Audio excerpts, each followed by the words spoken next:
U.S. isolationism, appeasement, and neutrality acts. Let's talk about U.S. isolationism first. While the Great Depression is going on, while the economy is struggling, Americans also remember World War I. They remember the hardships. They remember the impact on American civil rights. They remember the suffering and even the loss of life. And as a result, there is a real desire not to get into another world war. With the 1932 election of FDR, we begin a policy known as the good neighbor policy in foreign policy. And this is the belief that no country has the right to interfere in another country. Remember, we had been interfering in Latin America since the turn of the century, since 1900. So with FDR's presidency, we're really moving away from anything that could resemble imperialism, and we're really taking a stance against aggression. However, this is also a movement farther towards isolationism. We're not going to form treaties and become allies with countries. We're not going to get involved in other countries' wars. The good neighbor policy is also increased isolationism on the part of the United States. At the same time, other things are happening around the world. In 1931, Japan takes over northern China, an area known as Manchuria. They take over this valuable area to gain access to the resources located there. And at this time, the military, the army, and the navy are really in control and dominating Japanese politics. And they lead Japan in pulling out of the League of Nations. Japan leaves the League of Nations.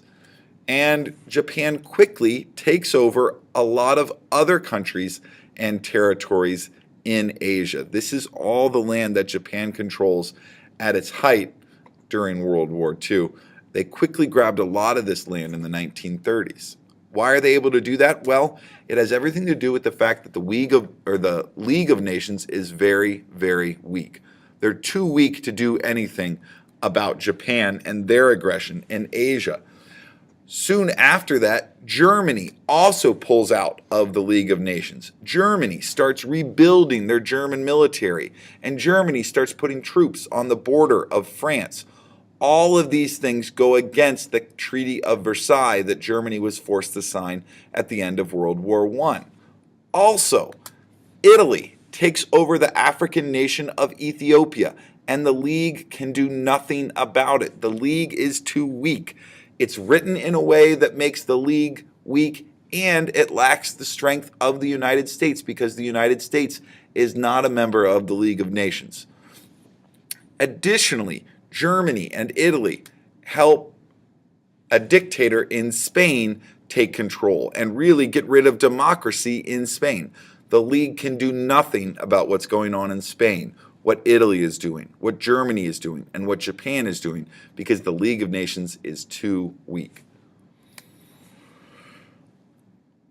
As Germany becomes more aggressive in Central Europe and starts adding territory, Britain and France, the two strongest countries in Europe, are unwilling to do anything about it.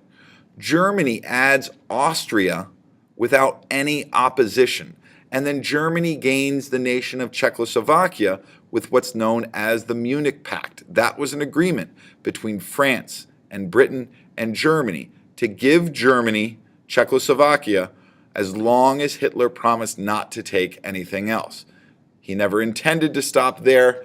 But the fact that the British and the French are unwilling to go to war again, like they had to do in World War I, leads to this policy of appeasement. That's giving in to an aggressor to maintain peace. Britain and France thought that if they gave Hitler Czechoslovakia, he would stop there. But all it did was embolden him to try for more territory. What's going on in the United States at this time? Congress has passed what are known as the Neutrality Acts, and President Roosevelt has signed off on these. The Neutrality Acts prevented America from selling weapons or ammunition to nations that were at war. And remember, this is a big problem during World War I. And after World War I, it's a reason a lot of people think that we got dragged into World War I because of arms sales to the British and to the French. So Congress passes the Neutrality Acts, which are a series of laws designed to keep the United States out of the war by preventing us from engaging in any kind of business with those nations that are at war. And they are successful for a time in keeping us out of the conflict that has begun in Europe.